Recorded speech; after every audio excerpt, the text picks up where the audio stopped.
Okay, thank you so much. Thank you so much for joining the class today.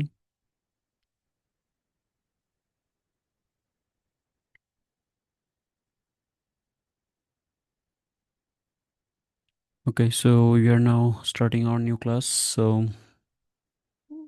সবাই একটু মনোযোগ দিয়ে ক্লাসটা দেখবেন অ্যান্ড যদি কোনো কোয়েশ্চেন থাকে আমাকে চ্যাটে করতে পারেন। সো আমরা ক্লাসটা স্টার্ট করছি।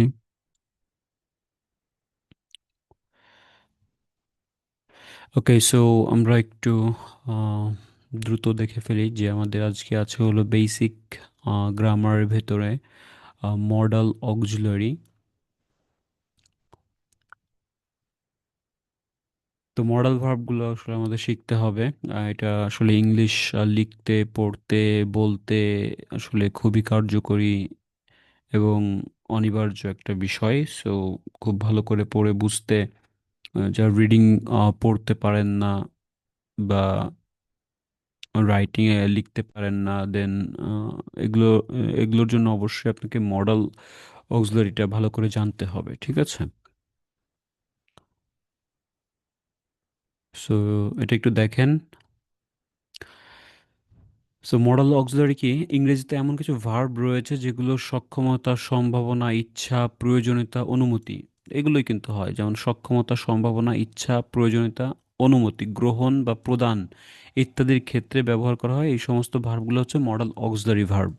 তাহলে কি কি?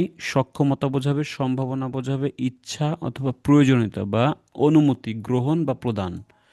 এই ক্ষেত্রে আপনার মডাল অক্সিলারি কিন্তু লাগবে। যেমন আই ক্যান ড্রাইভ এ কার, সেখানে একটা সম্ভাবনা বোঝাচ্ছে। ক্যান মানে পারি। ইট মে রেইন টুডে, মানে এটা কি? বৃষ্টি হতে পারে, তেমন একটা সম্ভাবনা বোঝাচ্ছে।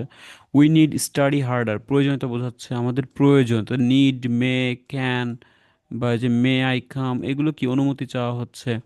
তো এই বিষয়গুলো কি? সবই হচ্ছে মডাল অক্সিলারির ভেতরে পড়ে। সো মডাল অক্সিলারি ভার্বের লিস্টগুলো দেখেন। ক্যান হচ্ছে পারা, কুড পারতাম, মে হতে পারে, মাইট হতে পারে, উইল হলো হবে, উড হতো, শ্যাল মানে হবে, ought to, must, need, dare, have to, will able to. ঠিক আছে, এগুলো হচ্ছে আপনার মডাল ভার্বের লিস্ট। তো যেমন দেখেন এখানে শুধু আমরা মডাল অক্সিলারি ভার্বের কন্ট্রাকশনকে আমরা একটু নেগেটিভ যদি বলি, যে ক্যান নটকে আমরা ক্যান্ট বলি, কুড নটকে কুডন্ট বলি, মে নটকে মেইন বলি, মাইট নটকে মাইটেন্ট বলি, উইল নটকে ওন্ট বলি, ঠিক আছে, বা লিখি। এগুলো হচ্ছে কন্ট্রাকশন, একটু দেখে নিবেন। দেন মডাল অক্সিলারি ভার্বের কিছু ব্যবহার আছে। ক্যান, ক্যান হচ্ছে আপনার কি? ক্যান হচ্ছে সাধারণত অর্থে ব্যবহার হয়, পারা অর্থে ব্যবহৃত হয়। যেমন আই ক্যান স্পিক ইংলিশ, আমি ইংরেজি বলতে পারি। I can not speak English, আমি ইংরেজি বলতে পারি না। তার মানে ক্যানটা কি বোঝাচ্ছে? পারা অর্থে ব্যবহৃত হচ্ছে, তাই না? যেমন they can swim in the river, they can not swim in the river, তারা নদীতে সাঁতার কাটতে পারে, তারা নদীতে সাঁতার কাটতে পারে না। সো ক্যান পারমিশনের ক্ষেত্রেও কিন্তু ব্যবহার হয়, শুধু যে পারা অর্থে না, ক্যান পারমিশন দেওয়ার ক্ষেত্রেও কিন্তু ব্যবহার হয়। যেমন can I use your laptop, এখানে একটা পারমিশন চাওয়া হচ্ছে যে আমি কি আপনার ল্যাপটপটা ব্যবহার করতে পারি। তো ক্যানটা ফার্স্টে চলে আসছে, তাই না? সো ইন্টারোগেটিভ একটা question. So can I see what are you writing, আপনি কি লিখছেন, আমি কি দেখতে পারি। তাহলে এগুলো হচ্ছে কি? সবই পারমিশন। তাহলে ক্যানটা পারমিশনের অর্থে ব্যবহৃত হয়। আবার ক্যান বি ভার্বের সঙ্গে আইএনজি, কোনো কাজ করতে পারতেছি এমন বোঝালে। যেমন I can be walking now, they can be speaking English. ঠিক আছে, তো কুড হচ্ছে, এখানে কুডের ব্যবহারও আছে। সো কুড হচ্ছে অতীতের সক্ষমতা। যেমন আমি কাজটি করতে পারতাম এমন বোঝায়। অতীতের সক্ষমতা বোঝাতে গেলে কুড ব্যবহার করব। এর কিছু উদাহরণ আছে, এটা দেখে নিয়েন। আর কুড হ্যাভ কি? কুড হ্যাভ হচ্ছে অতীতে কোনো কাজ করা যেত কিন্তু কোনো না কোনো কারণে কাজটি করা হয়নি। ঠিক আছে, মানে করা যেত কিন্তু করা হয়নি, এরকম বোঝাতে গেলে কুড হ্যাভ বসাতে পারেন। মে কি? মে হচ্ছে আপনার সম্ভাবনা বোঝায়, পসিবিলিটি অর্থে। যেমন আমি করতেও পারি, যেতেও পারি, এমন বোঝালে। যেমন I may go that tonight, আমি আজ রাত সেখানে যেতেও পারি। বা নাও যেতে পারেন, আবার যেতেও পারেন, এরকম বোঝায়। মানে খুব কম জোর দিয়ে বোঝানো হয় মে। ঠিক আছে, পারমিশনের ক্ষেত্রে মে ইউজ করা যায়। তারপরে মাইটের ক্ষেত্রে আপনার মাইট হচ্ছে খুব খুব কম সম্ভাবনা বোঝাতে গেলে, যেমন I might join the party, আমি হয়তো পার্টিতে জয়েন দিব, আমি নাও দিতে পারি। ঠিক আছে। I might not join the party, আমি হয়তো পার্টিতে জয়েন দিব না, হয়তো দিব না মানে আমি শিওর না, দিতেও পারি। ঠিক আছে, এরকম বোঝাতে গেলে মানে এটা হচ্ছে খুব কম সম্ভাবনা বোঝাতে গেলে বা লেস পসিবিলিটি হেরতে আপনার মাইট বসাতে হয়। সো এই মাইট পর্যন্ত আসলে খুব গুরুত্বপূর্ণ। তো উদাহরণগুলো আসলে আমি সব দেখাই নিয়ে আপনারা একটু আবার একটু ফাইলগুলো নিয়ে দেখে নেবেন কি কি এক্সাম্পল দেওয়া হয়েছে, এগুলো একটু পড়ে নিলে বুঝতে পারবেন। ঠিক আছে। আর এছাড়া আপনার নতুন করে নতুন একটা বাক্য তৈরি করবেন, এগুলো দিয়েই নতুন নতুন বাক্য তৈরি করবেন। ঠিক আছে, যে নিজে নিজে তৈরি করতে পারছেন কিনা দেখবেন। ওকে। সো এখানে বেশি চাপ দিলাম না, এখানে একটু এতটুকু এগিয়ে থাকেন। আচ্ছা, দেন আমাদের গত ক্লাসে যেটা আমি দিয়েছিলাম যে প্যারাফ্রেজ রিডিংয়ের কিছু প্যারাফ্রেজ দিয়েছিলাম, অনেকেই এটা করে আমাকে হোমওয়ার্ক জমা দিয়েছেন, তাদেরকে অসংখ্য ধন্যবাদ। এইভাবে আপনারা যদি রেগুলার এই প্যারাফ্রেজগুলো পড়েন, যেমন এইগুলোই কিন্তু আপনার রিডিংয়ে খুব কার্যকরী, আপনার পড়াও লাগবে না, আপনি যদি পড়তে নাও পারেন আপনি বুঝতে পারবেন যে এটা আসলে কতটুকু আপনাকে অ্যান্সারগুলো বের করতে সাহায্য করছে। কারণ ম্যানুফ্যাকচার্ড, এটা কনস্ট্রাক্টেড দেখলে আপনাকে বুঝতে হবে যে একই কথা। তো উৎপাদিত, নির্মিত, ম্যানুফ্যাকচারার্স মানে যে উৎপাদক বা যে উৎপাদন করে, আর এখানে বলছে প্রডিউসার্স মানে নির্মাতা। ঠিক আছে। মার্কেটিং টেকনিক, মার্কেটিং প্র্যাকটিস, বিপণন কৌশল, বিপণন পদ্ধতি। মাস্টারি মানে কন্ট্রোল, দক্ষতা বা নিয়ন্ত্রণ। ঠিক আছে। মেডিকেল টেকনিকে ট্রিটমেন্ট বা চিকিৎসা পদ্ধতি বা চিকিৎসা বলা হয়। Members of staff, so method, method মানে কি পদ্ধতি, আর টেকনিক মানেও পদ্ধতি বা কৌশল, তাই না? সো একই জিনিস, এই বিষয়গুলো আপনার এক জায়গায় প্রশ্নে থাকবে আর একটা প্যাসেজে থাকবে, সেই তথ্যগুলো আপনাকে বের করতে হবে। ঠিক আছে। মডিফাইড, কোয়ালিফাইড, এইভাবে আপনাকে দেখতে হবে। মোর, ইনক্রিজড, মোর মানে কি আরও, আর ইনক্রিজড কি বৃদ্ধি করা। তো এই তথ্যগুলো আপনার কি ভালো করে পড়ে ফেলবেন এই প্যারাফ্রেজের এই ফাইলটা, আর এটা আপনি একসঙ্গে পাবেন, নাম হচ্ছে আপনার মডেল অক্সিলারি নামে থাকবে। ঠিক আছে। এই ফাইলটা ডাউনলোড করে নিয়ে আপনারা পড়তে পারেন। ওকে। তাহলে আমরা একটু এখন দেখব হচ্ছে রাইটিং টাস্ক ওয়ান, আমরা দেখবো আজকে ডায়াগ্রাম দেখবো, তার আগে আমরা রিডিংটা দেখি। সো রিডিংটা একটু দেখাচ্ছি, দেখেন রিডিংটা কি। রিডিং হচ্ছে আমাদের আজকে হলো complete is sentence with correct ending. Sentence ending বলতে পারেন, অথবা কারেক্ট এন্ডিং বলতে পারেন। তো এখানে ইনকমপ্লিট কিছু সেন্টেন্স আছে, আর বাকি তথ্যগুলো এখানে দেওয়া আছে। তো এই তথ্যগুলোই আসলে মেলাইতে হবে যে 31 নম্বরের সঙ্গে এ, বি, সি, ডি, ই, এফ, জি কোন তথ্যগুলো মিল যায় সেটা বের করতে হবে, বা 32-এর সঙ্গে কোনটা, 33-এর সঙ্গে কোনটা। তো এগুলো ওলটপালটভাবে সাজানো আছে, এই তথ্যগুলো আপনি শিওর হবেন কিভাবে, সেটাই আমি দেখাবো যে কিভাবে আপনারা প্যাসেজ থেকে এটা বের করতে পারেন। ওকে। সো এটা আসলে খুবই সিম্পল রুল, একটাই রুলস বলবো, এটার বেশি কিছু নিয়ম ফলো করা লাগবে না। ঠিক আছে।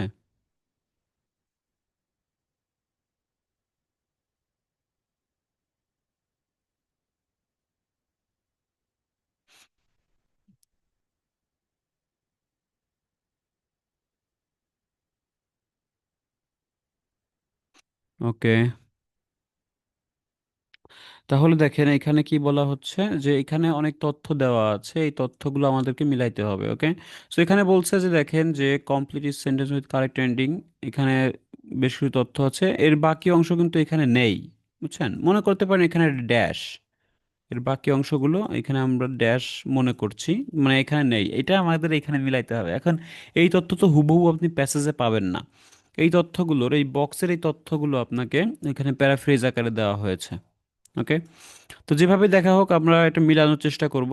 আসলে আপনি যদি এই লাইনটা খুঁজে বের করতে পারেন প্যাসেজে, তাহলেই মনে করেন যে আপনার অ্যান্সার বেরিয়ে গেছে, কারণ ওইখানে ফুল সেন্টেন্স আছে, এখানে ইনকমপ্লিট আছে, ওইখানে পরিপূর্ণ সেন্টেন্স আছে। আবার মনে করেন এইটারও আপনার এখানে অর্ধেক সেন্টেন্স আছে, আপনি প্যাসেজে যদি এতটুকু খুঁজে বের করতে পারেন তাহলেই আপনি ওইখানে পুরো সেন্টেন্সটা খুঁজে পাবেন। আর এইগুলো একটা নিয়ম বলি, এগুলো কিন্তু সিরিয়ালি পাবেন আপনারা, বুঝছেন? এই যে এই তথ্যের পরে কিন্তু এটা আছে, এরপরে এটা, এরপরে এটা, এরপরে এইগুলো সিরিয়াল ভাবে আপনি পাবেন। এখন এইটার থেকে কিছু কিওয়ার্ড নিয়ে নিয়ে আমরা ওইখানে চলে যাব। তার আগে দেখি যে বক্সের ভিতরে কি কি তথ্য আছে। দেখেন, এক নম্বর বলছে টেক চান্সেস। টেক চান্সেস মানে কি? সুযোগ নেওয়া। ঠিক আছে। শেয়ার দেয়ার আইডিয়া, তাদের আইডিয়া শেয়ার করে। বিকাম কম্পিটিটিভ, আরও প্রতিযোগিতামূলক হয়ে যায়। গেট প্রমোশন, আরও প্রমোশন পায়। অ্যাভয়েড রিস্ক, রিস্ক এড়িয়ে চলে বা এড়িয়ে চলা। ইগনোর দেয়ার ডিউটি, দায়িত্ব অবহেলা করা। ঠিক আছে। রিমেইন ইন দেয়ার জব, তাহলে তাদের কি, তাদের জবে থেকে যায়, মানে টিকে যায়, জব টিকে যায়। তাহলে এই বিষয়গুলো আমরা একটু দেখি। তাহলে এইটা আমি খুঁজে বের করি যে employees whose values match with their employers. তাহলে এখানে দুইটা কিওয়ার্ড পাচ্ছি, এমপ্লয়িজ এবং এমপ্লয়ার্স। এমপ্লয়িজ কি, যারা চাকরি করে, তাদের ভ্যালুটা ম্যাচ করে দোজ অফ দেয়ার এমপ্লয়ার, যারা মালিক পক্ষদের সঙ্গে। আর তারা কি হয়, বেশিরভাগ সম্ভাবনা ঘটে ড্যাশ হওয়ার জন্য, বাকিটুকু বলেনি। তো তারা কি সুযোগ নেয়, নাকি তারা আইডিয়া শেয়ার করে, নাকি তারা আরো প্রতিযোগিতামূলক হয়ে যায়, নাকি আরো তারা প্রমোশন পায়, নাকি রিস্কটা অ্যাভয়েড করে, নাকি ইগনোর দ্যাট ডিউটি, তারা ইগনোর দায়িত্ব অবহেলা করে, নাকি তারা জবে থেকে যায় বা টিকে যায়। তাহলে এই লাইনটা আপনি খুঁজে বের করবেন প্রথমে। তাহলে ভ্যালু, এমপ্লয়ার্স, এগুলো আপনি কিওয়ার্ড হিসেবে নেন। তাহলে এইগুলো যদি আমরা প্রথম থেকে দেখি,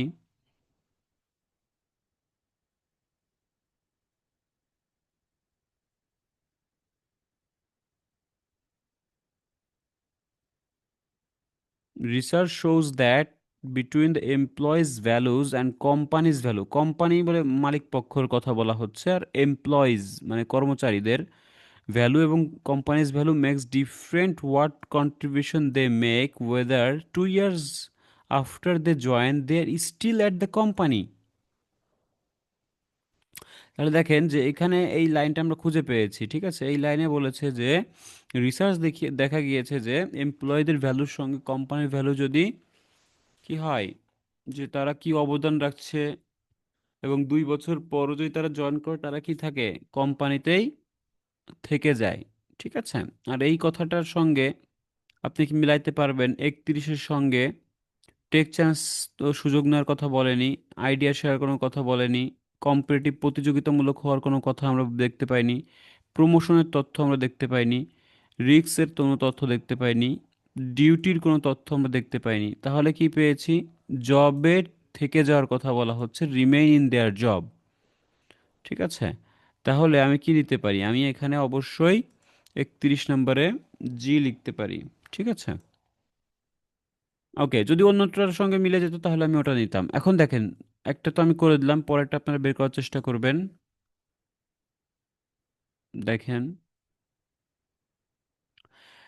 at Times of change people tend two, আচ্ছা, সময় পরিবর্তনের সাথে মানুষের প্রবণতা থাকে ড্যাশের প্রতি। দেখেন, মানুষের কি প্রবণতা হয়, কিসের পরিবর্তন?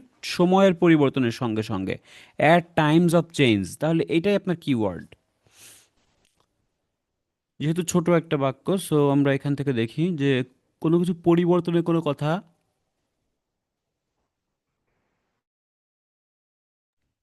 বলা হচ্ছে কিনা দেখেন।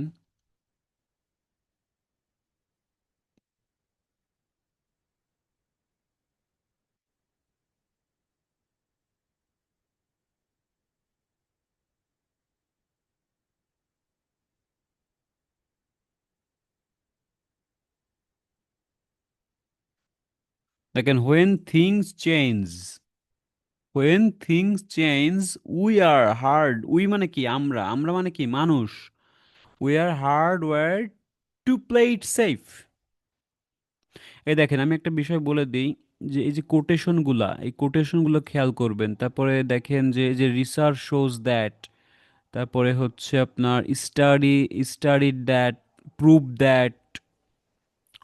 ঠিক আছে। এইগুলো কিন্তু খুব গুরুত্বপূর্ণ, এখানেই অ্যান্সার থাকে। সো এখানে বলছে when thing change we are hard wired play it safe, তাহলে এই যে কথাটা আমরা পেলাম যে অ্যাট টাইমস চেঞ্জ আর থিং চেঞ্জ, একই জিনিস বোঝাচ্ছে। উই আর হার্ড মানে আমাদের মানে মানুষের মানুষের প্রবণতা থাকে কি প্লে ইট সেফ, নিরাপদে থাকার। তাহলে এটার সঙ্গে কোনটা দিবেন আমাকে একটু বলেন, সবাই কমেন্টস করে জানান, চ্যাটে চ্যাটে লিখে জানান কোনটা দিবেন। টেক চান্স, নাকি আইডিয়া শেয়ার করে, নাকি আর কম্পিটিটিভ হয়ে যায়, নাকি আর প্রমোশন পায়, নাকি রিস্কটা এড়িয়ে চলে, নাকি ইগনোর দ্য ডিউটি, কোনটা হবে? হাবিবুর রহমান ভাই বলছেন ই, অ্যাভয়েড রিস্ক, তাই তো। শিপ্রা সাহা বলছেন ই, উৎসি আপু বলছেন ই, বিথি আপু বলছেন ই। ওকে, তাহলে ই বলতেছেন সবাই যে অ্যাভয়েড রিস্ক, তাই তো। তাহলে এটাই কিন্তু সঠিক, কারণ যারা ই লিখতেছেন অবশ্যই আপনাদের অ্যান্সার সঠিক হয়েছে। বিকজ দেখেন এখানে বলছে যে people tend to dash avoid risk, people tend to avoid risk, রিস্কটা এড়ানোর কথা বলছে, আর প্লে ইট সেফ, নিরাপদে। নিরাপদ মানে কি সেফ, মানে কোনো ঝাই ঝামেলা ভিতর নেই, ঠিক আছে। তাহলে প্লে ইট সেফ আর রিস্কটা এড়ানো, ঝুঁকিটা এড়ানো, একই জিনিস, ঠিক আছে। একই কথা বলছে, অ্যাভয়েড রিস্ক আর প্লে ইট সেফ জিনিসটা সেম। এই বিষয়টা যদি আপনি ধরতে পারেন তাহলেই কিন্তু আপনি রিডিংয়ে ভালো কিছু করতে পারবেন, ঠিক আছে। আর যদি মনে করেন যে অ্যাভয়েড রিস্ক আর প্লে ইট সেফ কেমন হলো, এইটা যদি আপনি না মিলাইতে পারেন তাহলে তো হবে না, ঠিক আছে। কারণ এই দুইটার মিনিং আপনি জানেন। প্লে ইট সেফ নিরাপদে একটা ইয়ে দিয়েছে আপনাকে, একটা রূপক বাগধারা দিয়েছে, ঠিক আছে। প্লে ইট সেফ আর অ্যাভয়েড রিস্ক, রিস্ক এড়ানো। আমি বলি যে নিরাপদে থাকো, আর একটা যদি বলি যে ঝুঁকিগুলো এড়িয়ে চলো, একই জিনিস, ঠিক আছে। তো ই নাম্বারটা হচ্ছে আমাদের 32-এর অ্যান্সার। এরপরটা দেখেন যে if people are aware of what they might lose, আচ্ছা পিপল, যদি মানুষেরা জেনে যায়, সতর্ক হয়ে যায় বা জেনে যায় যে যা তারা হারাতে চলেছে, হারাতে পারে, দে, দে মানে কি মানুষেরা কি করে, উইল অফেন ড্যাশ, জানি না কি করে, তো সেটা আমরা প্যাসেজে গিয়ে পাবো, ঠিক আছে। এর ভেতর থেকে সেইগুলো মিলাবো। তাহলে মানুষ যদি জেনে যায় যে যা তারা হারাতে চলেছে, তাহলে তারা কি করে, প্রায় কি করে। Although some individuals মানে ব্যক্তি may be more creative than others, individual can creative, আচ্ছা এখানে বলা হচ্ছে না।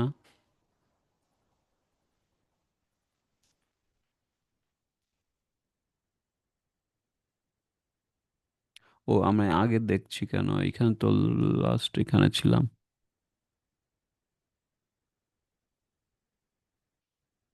স্টাডি শোজ দ্যাট, দেখেন এখানে বলছে গবেষণায় দেখা গিয়েছে, তাই না, যে আমি কি বলেছিলাম আপনাকে, এইগুলো একটু খেয়াল করবেন যে স্টাডিজ শোজ দ্যাট, তারপর রিসার্চ শোজ দ্যাট, এইগুলোর পরে কিন্তু উত্তর থাকে, বুঝছেন। এগুলো প্যাসেজ থ্রিতে এরকমই হয়। তারপর দেখেন স্টাডি কি দেখিয়েছে দেখেন তো, এখানে বলেছে যে that we invariably take more gambles when threatened, when threatened মানে কি আমরা যখন ভয় পাই, উইথ উইথ লস, আমরা একটা হারানোর ভয় পাই, then we offered a reward. তাহলে আমরা কি করি দেখেন, we are invariably take more gambles, আমরা একটা অ্যাকশন করি, সেটা কি আমরা আরো ঝুঁকি নিই, গ্যাম্বেলস খেলি, ঝুঁকি নেওয়া, ঠিক আছে। তাহলে আমাদের একটা অ্যাকশন হয় যে আমরা কি করে থাকি, প্রায় ঝুঁকি নিয়ে থাকি, তাই না।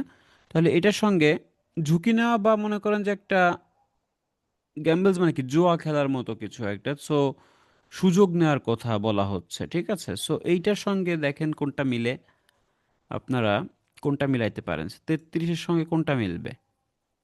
ডিউটি ইগনোর কোনো কোনো তথ্য পাচ্ছি না কিন্তু আমরা, আমরা প্রমোশনের কোনো কথা এখানে বলা হচ্ছে না, কম্পিটিটিভ হওয়ার কোনো কথা বলা হচ্ছে না, আইডিয়া শেয়ারের কোনো তথ্য নেই, তার মানে কি, তার মানে টেক চান্সেস, ঠিক আছে।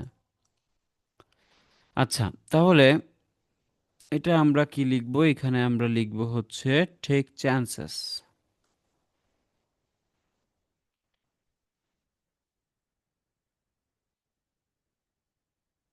ওকে, তাহলে 33 হলো আমাদের টেক চান্সেস। আচ্ছা, এই দুইটা আপনারা আমাকে করে জানায়েন, অথবা এই দুইটা হয়ে গেলেও কাজ নেই, আরও আরও আছে। এই টাইপের কোয়েশ্চেন আপনারা অন্যান্য ক্যামব্রিজ থেকে সলভ করবেন, ঠিক আছে?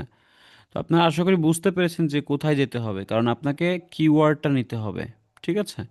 কিওয়ার্ড নেওয়ার পরে ওইখানে পুরো অংশটা পড়বেন। আর কোথায় কোথায় পাবেন দেখবেন যে research shows that, restudy shows that, quotation মার্কগুলা, দেন আপনারা আসলে মূলত এই লাইনটা খুঁজে বের করবেন, এই পাশের লাইনগুলো। এবারে এই ইনকমপ্লিট সেন্টেন্সগুলো যদি খুঁজে বের করতে পারেন তাহলেই কিন্তু আপনি কমপ্লিট করতে পারবেন, কারণ ওইখানে পুরো বাক্যটাই দেওয়া থাকে। সো সেইখান থেকে একটা প্যারাফ্রেজ করে এই তথ্যগুলো এখানে বলা হয়। সো আশা করি এই দুইটাও আপনারা কমপ্লিট করতে পারবেন, 34 35।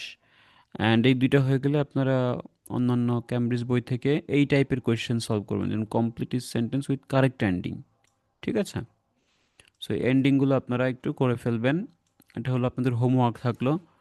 সো আপনারা রেগুলার হোমওয়ার্ক দেওয়ার চেষ্টা করবেন, ঠিক আছে? আচ্ছা, দেন এইটার হোমওয়ার্ক আপনাদের বেসিক গ্রামার এইটা অংশ দিয়েছি, অ্যান্ড এইটা আসলে একটু বেশি গুরুত্ব দিবেন, এই প্যারাফ্রেজগুলা। এটা যে কোনো রিডিংয়ের জন্যই গুরুত্বপূর্ণ, ঠিক আছে? তাহলে এই দুটো একটু নোট করে রাখেন, এই দুইটা আপনার পড়া। সাথে হচ্ছে রাইটিংটা স্কোয়ানের আমরা আজকে ডায়াগ্রামটা দেখব, ঠিক আছে? সো আর যারা আসলে জিটি আছেন তারা এই এই ইয়েটা ফরম্যাটটা পড়ে ফেলবেন, ঠিক আছে? আপনাদের হচ্ছে এখানে কিছু লেটার আছে, কিছু ফরম্যাট আছে। ফরম্যাটটা ডাউনলোড করে নেবেন লিঙ্ক থেকে, ওই লেটারগুলো পড়ে ফেলবেন, ঠিক আছে? আপনাদের এক সময় এটা আলাদা করে দেখিয়ে দিব, কারণ এটা একাডেমিক এর ভিতরে এটা দেখানো যাচ্ছে না। সো ফরম্যাটটা পড়ে ফেলেন, এটা আসলে বেশি সময় লাগবে না আপনাদের। সো লেটারটা পড়ে ফেলবেন, এক সময় জিটিদের নিয়ে আলাদা করে বসবো। অ্যান্ড হচ্ছে যারা একাডেমিক আছেন একটু মনোযোগ দেন।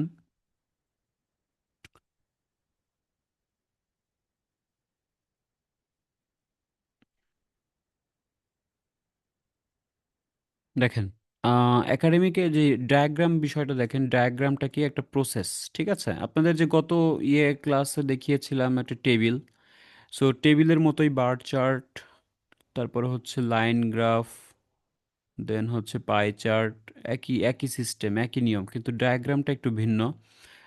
সো ডায়াগ্রামটা দেখেন, ডায়াগ্রামটা এমন জিনিস, এটা হলো ধাপ, কয়েকটা ধাপ, কয়েকটা প্রসেস, ঠিক আছে? যেমন একটা ইলেকট্রিসিটি, একটা বিদ্যুৎ কিভাবে উৎপাদন হয়, এটা হতে পারে। অথবা আহ, বীজ থেকে কিভাবে তেল উৎপাদন করা হয়, অথবা একটা সার কিভাবে তৈরি হয়, ঠিক আছে? অথবা একটা রিসাইকেল, অথবা একটা লাইফ, মনে করেন যে অভিযোজন ক্ষমতা, বা যে কোনো একটা বিষয় ঘুরে, এই সব কিছু বিষয় হচ্ছে আপনার ডায়াগ্রাম, কিছু কিছু ধাপ আছে একটা কাজের। সেই ধাপগুলোই হলো আপনাকে বর্ণনা করতে হবে, যে কোনো একটা কাজের অনেকগুলো ধাপ থাকে, এই ধাপগুলো আপনাকে বর্ণনা করতে হবে। সো আমি সেক্ষেত্রে একই বলবো যে গত ক্লাসে আমি বলেছিলাম যে আপনাদের যে কোনো রাইটিংয়ের প্রথম এবং শেষ এটা ক্লিয়ার থাকতে হবে, ঠিক আছে? তো এইখানেও ডায়াগ্রামে দেখেন প্রথম জিনিস থেকে শেষ পর্যন্ত, বা এইগুলো আপনি শর্ট করে বললেও এই স্টার্টিংটা ক্লিয়ার থাকতে হবে, অ্যান্ড ফিনিশিংটা আপনি কোথায় নিয়ে যাচ্ছেন সেটাও ক্লিয়ার থাকতে হবে, ঠিক আছে? এর ভিতরে কিছু বাদ দিলে দিতে পারেন, না দিলে যদি শর্ট করে বলতে পারেন বলে ফেলবেন। তো দেখেন যে রাইটিং ইয়ে রাইটিংটা স্কোয়ানে হচ্ছে আমাদের চারটা ধাপে লিখব। সেটা কি? সেটা হলো ইন্ট্রোডাকশন। ইন্ট্রোডাকশন আমরা এক সেন্টেন্সে লিখে ফেলবো, ঠিক আছে? এরপরে হচ্ছে আপনার ওভারভিউ। ওভারভিউ ওভারভিউ আমরা দুই সেন্টেন্সে লিখবো। অ্যান্ড হচ্ছে বডি ওয়ান আমরা হলো তিন সেন্টেন্সে লিখে ফেলবো। বডি, সরি, বডি টুতে আমরা হলো আবার 3 থেকে 4 সেন্টেন্সে লিখে ফেলবো, 3 4 সেন্টেন্সে শেষ করে ফেলবো। তাহলে ইন্ট্রোডাকশনে আমার কি করা দরকার? আমাকে ক্লিয়ার করা দরকার যে আমার প্রশ্নটা কি এবং কি আমাকে টাস্ক দেওয়া হয়েছে। ওভারভিউতে আমাকে মূল দুইটা তথ্য দিতে হবে, যে দুই কথায় আমি এই চিত্রটাকে কিভাবে বর্ণনা করতে পারি, ঠিক আছে। অ্যান্ড বডি প্যারা ওয়ানে আমরা কি করব, যে চিত্রর অর্ধেক অংশ আমরা বর্ণনা করব অথবা এক তৃতীয়াংশ বর্ণনা করব। অ্যান্ড বডি প্যারা টুতে আমাদের কি করতে হবে, আমাদের বাকি অংশগুলো বর্ণনা করতে হবে। সো এই হচ্ছে শর্ট করে বললাম। অ্যান্ড আমাদের কমপক্ষে কত লিখতে হবে, 150 ওয়ার্ডস লিখতে হবে। আমরা সর্বোচ্চ 200 ওয়ার্ড লিখতে পারি, এর বেশি লিখলে সমস্যা নেই, কাটবে না, বাট আমি বলবো যে এর ভেতরেই থাকবেন 150 থেকে 200। ঠিক আছে, তো 150-র নিচে গেলে কি হবে, আপনার নাম্বার কাটা যাবে, 150-র নিচে নিচে লেখা যাবে না। অ্যান্ড হচ্ছে 20 মিনিট নেওয়া উচিত, আপনি 15 মিনিটে শেষ করে ফেলেন, সমস্যা নাই। আপনি বাকি বা 20 মিনিট লাগুক বা 30 মিনিট লাগুক, এটা আসলে ডিপেন্ড করবে, কারণ এখানে দুইটা টাস্ক আছে, তো আপনার রাইটিং টাস্ক 2 লিখতে হবে। সো সেই ক্ষেত্রে এখানে ধরা বাঁধা কোনো নিয়ম নেই, বাট নেওয়া উচিত 20 মিনিট এরা বলতেছে। আপনি 15 মিনিটেও লিখতে পারেন, 25 মিনিটেও লিখতে পারেন, সমস্যা নেই। সো আমাদের টাস্ক দিবে, আমরা শুরু করব। আমরা কিছু কিছু জিনিস আমরা একদম মুখস্থ বলতে পারি, যেমন ইন্ট্রোডাকশনটাই বলেন, এক সেন্টেন্সে বলেন।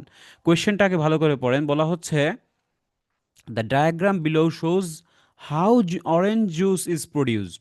তো ডায়াগ্রামটা দেখাচ্ছে, শোজ মানে কি, দেখাচ্ছে যে কিভাবে অরেঞ্জ জুসটা প্রডিউসড হয়, উৎপাদিত হয়, তৈরি করা হয়।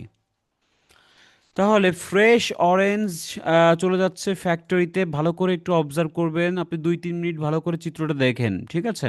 তো ফ্রেশ অরেঞ্জ চলে যাচ্ছে ফ্যাক্টরি থেকে, ওয়াশ করতেছে, ওয়াশে এখান থেকে এক্সট্রাক্ট করা হচ্ছে, ছোলা হচ্ছে, দেন একটা যাচ্ছে হলো অ্যানিমাল ফিড হিসেবে ওয়েস্টগুলা, আর একটা থেকে হচ্ছে ফ্রেশ জুসগুলা প্যাকিং হচ্ছে এবং দোকানে চলে যাচ্ছে। আর ফ্রেশ জুসগুলা আর একটা জায়গায় গিয়ে কি হচ্ছে, এভাপোরেশন হচ্ছে, বাষ্পীয়কতে পানি বের করা হচ্ছে, এটা কনক্রিট করে ক্যানিং করে এখানে পিক আপে নিয়ে ওয়্যার হাউসে নিয়ে গিয়ে আবার ফ্যাক্টরিতে ওয়াটার যোগ করে আবার প্যাকিং করে শপে নিচ্ছে। তো এখানে দুইটা জিনিস আপনি বলতে পারেন। প্রথম অংশে বডি প্যারা ওয়ানে কতটুকু বলবেন, আপনি ভাগ করে নেন। বডি প্যারা ওয়ানে তো সব বলা যাবে না, আপনি অর্ধেক চিত্রটা এরকম যদি করি আমরা, তাহলে এতটুকু অংশ আমরা বডি প্যারা ওয়ানে বলতে পারি। সেই ক্ষেত্রে আমি প্যাকিং থেকে সব পর্যন্ত বলতে পারি, আর এখানে অ্যানিমাল ফিড এর কথা বলতে পারি, ঠিক আছে। তাহলে দেখেন, আমরা এইভাবে আগে এলো, আমরা ইন্ট্রোডাকশনটা আগে লিখে ফেলি। ইন্ট্রোডাকশনটা এইভাবে লিখবো যে দ্য ডায়াগ্রাম ইলাস্ট্রেটস। তাহলে ইলাস্ট্রেটস এই কথাটা আপনার মুখস্থ থাক, ঠিক আছে। চিত্রায়িত করে, এটা আপনি সব জায়গায় লিখতে পারবেন। তো চিত্রায়িত করে যে দ্য প্রসেস অফ, কিসের, প্রডিউসিং অরেঞ্জ জুস, এই কথাটা কোথায় পেলেন, এই যে এইখানে, ঠিক আছে। এই কথাটাই আপনি বললেন যে প্রডিউসিং অরেঞ্জ জুস। তাহলে সেম কথা, আমার যে কোয়েশ্চেনটা আসলো সেটাই আমি এখানে প্যারাফ্রেজ করে লিখবো, ঘুরিয়ে লিখবো, ঘুরিয়ে বলতে ওই জিনিসটাই লিখবো। এরপরে দেখেন যে এখানে আমাদের কয়টা স্টেপ আছে, আপনি একা এত স্টেপ না গুনে বলতে পারেন যে ভ্যারিয়াস স্টেপ বা ডিফারেন্ট স্টেপস, ঠিক আছে, বা নাম্বার অফ স্টেপস, অনেকগুলো ধাপ বলতে পারেন। যেমন আমরা এখানে বলতে পারি দেয়ার আর ভেরিয়াস স্টেজেস, স্টেজ, বিভিন্ন ধাপ আছে in the process of making orange juice.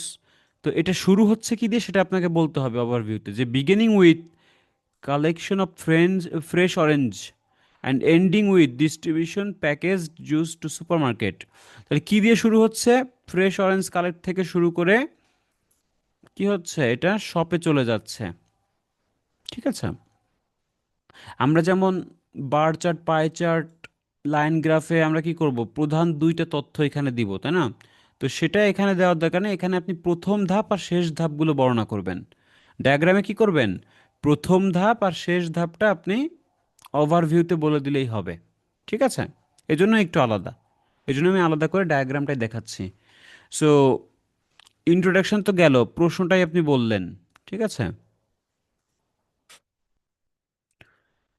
আচ্ছা, আর হচ্ছে এখানে ওভারভিউতে আপনি কি করবেন, বিভিন্ন স্টেজের কথা বলে আপনি বলতেছেন যে প্রথমে হলো ফ্রেশ অরেঞ্জ দিয়ে কালেক্ট করে শপে গিয়ে শেষ হচ্ছে, তাই না। তো এই কথাটা distribution of package in juice সুপারমার্কেটে শেষ হচ্ছে।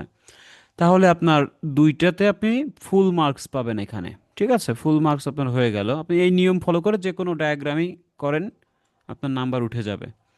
আচ্ছা, দেন হচ্ছে আপনি এখন বডি প্যারা ওয়ানে যে বললাম, প্রত্যেকটা ধাপ যে যা দেখছেন সেগুলো বর্ণনা করতে হবে। এখানে এক্সট্রা আপনি কথা বানিয়ে লেখার মতো সুযোগ নেই, আপনি যা দেখতে পাচ্ছেন সেটাই বলবেন, যে এটা ফ্যাক্টরিতে নিয়ে গিয়ে এটা ওয়াশ করা হচ্ছে, তারপর এক্সট্রাক্ট করে এটা অ্যানিমাল ফিড হিসেবে ওয়েস্টগুলো যাচ্ছে, এই কথাগুলো বলেন। যে ফার্স্টলি অরেঞ্জগুলো পিকড হচ্ছে, load into trucks and deliver to processing plant where they are thoroughly washed by a machine. দেখেন এটা মেশিন দ্বারা ধোয়া হচ্ছে, তাই না? এই কথাগুলো যা দেখতে পাচ্ছেন তাই বলবেন। ফলোয়িং দিস মানে কি, এই কথাগুলো মুখস্থ করবেন। ফলোয়িং দিস মানে এর পরের ব্যাপারটা কি, ফলোয়িং স্টেজ বলতে পারেন। যে ফলোয়িং মানে এর পরের বিষয়টা, the juice is extracted from the oranges by squeezing machine. Squeezing machine দিয়ে কি হচ্ছে, এটা এক্সট্রাক্ট করা হচ্ছে, ঠিক আছে? পিষে পিষে রস বের করা হচ্ছে।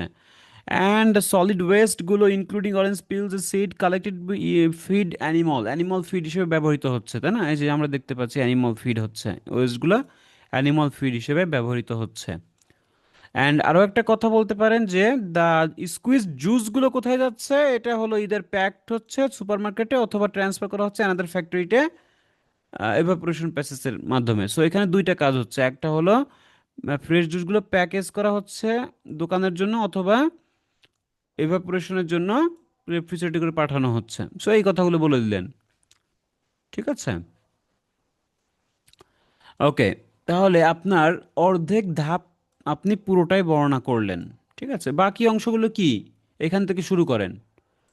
যে ফ্রেশ অরেঞ্জগুলো এভাপোরেশন নিয়ে এটা পানি বের করা হচ্ছে, এটা ক্যান করে ওয়্যার হাউসে নিয়ে গিয়ে আবার পানি যোগ করে এটা প্যাকিং করে দোকানে নেওয়া হচ্ছে, সেই কথাগুলো আপনি বাকি অংশ বডি প্যারা টুতে বলেন। দেখেন ডিউরিং দ্য এভাপোরেশন প্রসেস, এই যে এভাপোরেশন প্রসেসের সময় কি হচ্ছে, the fresh orange juice is processed by an evaporator machine where the water is removed. এই যে ওয়াটারগুলো বেরিয়ে যাচ্ছে মানে রিমুভ করা হচ্ছে, তাই বাষ্পীয়করণ করা হচ্ছে। তো এটাই দেখলেন, যা দেখতে পাচ্ছেন তাই বর্ণনা করবেন। দ্য কনসেন্ট্রেটেড কি হচ্ছে, জুস ইজ ক্যান্ড করা হচ্ছে, ট্রান্সপোর্ট করা হচ্ছে ওয়্যার হাউসে before being combined with water again. তাহলে ওয়্যার হাউসে গিয়ে আবার কি হচ্ছে, এখানে ফ্যাক্টরিতে গিয়ে আবার কম্বাইন করা হচ্ছে, মানে যোগ করা হচ্ছে বা পানি অ্যাড করা হচ্ছে। অ্যাড করে কি হচ্ছে, আফটার দ্যাট, এই যে এই কথাগুলো মনে রাখবেন, আফটার দ্যাট, তারপরে ফলোয়িং দিজ, এগুলো আপনার ইসে কাজে লাগবে, ডায়াগ্রামের সময় কাজে লাগবে, ঠিক আছে? After that packaged and distribute to supermarkets ready to be purchased. 160 ওয়ার্ডে শেষ, ঠিক আছে? তাহলে একটা জিনিস কি বুঝলেন আপনারা, যে এখানে আসলে রাইটিংটা স্কোর নিয়ে ভাবার কিছু নেই, যে কোনো চিত্র আসুক না কেন আপনারা যদি এটা জীবনে নাও করেন, কারণ এটা তো একদম আপনার নতুন কোয়েশ্চেন আসবে, ঠিক আছে? একদম নতুন কোয়েশ্চেন আসবে, বিভিন্ন চিত্র হিসেবে চিত্রটা বুঝে তারপরে আপনাকে স্টেপ বাই স্টেপ ওইগুলোই বর্ণনা করতে হবে। সো এখানে বলা যায় না যে আসলে রাইটিং টেস্ট কোয়ানে কি আসবে, এটা জাস্ট নিয়মটা জানবেন, নিয়ম অনুযায়ী লিখে আসবেন, নাম্বার কম পাওয়ার কোনো সুযোগ নেই, ঠিক আছে? সো ইন্ট্রোডাকশন ওভারভিউটা ঠিক রাখলে অনেকাংশে নাম্বারটা বেড়ে যায়। আর বডি প্যারা 1 2 কম বেশি সবাই একটু এলোমেলো করে ফেলে। সো আপনি কি করবেন, আপনি শুরু থেকে উপর থেকে আস্তে আস্তে নিচে যাবেন। আর আমি তো বললাম আপনারা চিত্রটা ভাগ করে ফেলবেন, অর্ধেকটা বডি ওয়ানে বডি টুতে, এভাবে ভাগ করে আপনারা লেখাগুলো লিখে আসবেন, ঠিক আছে? তাহলে আশা করি আপনাদের এই প্রবলেমটা থাকবে না। সো ডায়াগ্রামটা আপনাদের একদম ইজিলি, যে কোনো ডায়াগ্রাম আসুক না কেন আপনার ধাপগুলো বর্ণনা করতে পারবেন। এরপরও যদি আপনাদের কনফিউশন থাকে, সো আরও কিছু স্যাম্পল অ্যান্সার আপনাকে দেখতে হবে, ঠিক আছে? সো স্যাম্পল অ্যান্সার পড়ে পড়েই জাস্ট আইডিয়া নেবেন, এখানে আসলে মুখস্থর কিচ্ছু নেই, যে এটা পড়বো না এটা পড়বো এরকম কিচ্ছু নেই, ঠিক আছে? সো এগুলো জাস্ট হলো স্যাম্পল অ্যান্সার থেকে আপনাকে কিছু আইডিয়া জাস্ট জেনারেট করে ফেলুন, যে এই টাইপের ইয়ে আসলে এরকম। কিন্তু আসলে আমি বলবো যে এখানে কোনো ইয়ে নাই, এটা যে কোনো চিত্র আসুক না কেন আপনারা ওই চিত্র দেখে দেখেই যা যা দেখবেন, যে যে স্টেপগুলো দেখবেন সেগুলোই বর্ণনা করবেন, ঠিক আছে?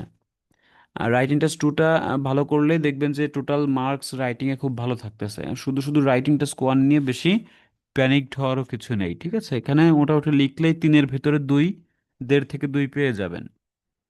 যা নাম্বার আপনারা কম পান সেটা কি, টাস্ক টুতে কম পান, বাট আমরা যেহেতু ফরম্যাট ইউজ করব এখানেও আমাদের ভালো স্কোর থাকবে, ঠিক আছে? সো এগুলো যেহেতু একদম প্রমাণিত, সো যে সেক্ষেত্রে আপনারা একদমই টাস্ক টু নিয়ে টেনশন করবেন না। সো টাস্ক টু এর ক্লাসগুলো আমরা আগামীকাল দেখব।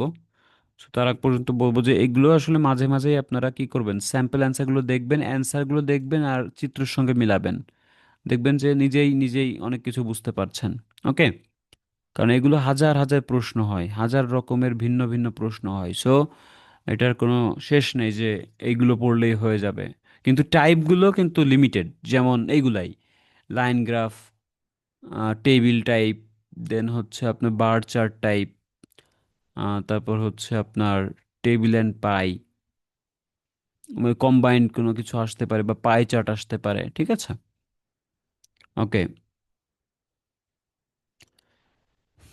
আর স্যাম্পল অ্যান্সার থেকে কিছু কিছু বাক্য বা ওয়ার্ড যদি ভালো লাগে, এগুলো আপনারা একটু মুখস্থ করার চেষ্টা করবেন, নিয়ে নিবেন, ঠিক আছে? যে in January, it is clear that, তারপর দ্য লাইনস এট ইলাস্ট্রেট, দেখেন ইলাস্ট্রেট কতটা কতটা গুরুত্বপূর্ণ, ঠিক আছে? এইভাবে বিটুইন, এই ওয়ার্ডগুলা। আচ্ছা, সোয়ার্ড মানে উঠে যাওয়া, সারপাসিং মানে পাস করে যাওয়া, ঠিক আছে? এগুলো লাগবে, আপনারা দেখলেই বুঝতে পারবেন যে কোন কোন ওয়ার্ড বারবার আসতেছে, যেগুলো রিপিট হচ্ছে বারবার সেগুলোই গুরুত্বপূর্ণ। ওকে, সো আপনারা তাহলে কি কি কাজ করবেন? আপনাদের মডাল ভার্ব থাকলো, দেন হচ্ছে প্যারাফ্রেজ, ইয়েটা করবেন রিডিংয়ের, দেন হচ্ছে রিডিংয়ের হচ্ছে আপনার complete correct ending, sentence ending এটা করবেন, রাইটিং টেস্ট করেন, ফাইলটা দেখবেন, অনেকগুলোই কিন্তু পড়া হচ্ছে। ওকে। সো বসে থাকবেন না, কালকে আবার জয়েন করবেন, কালকে আমাদের ক্লাস আছে। So thank you so much for join the class today, আজকের মতো এতটুকু। সবাই ভালো থাকবেন, সুস্থ থাকবেন। Thank you. যদি কোনো কোয়েশ্চেন থাকে আমাকে হোয়াটসঅ্যাপে করতে পারেন।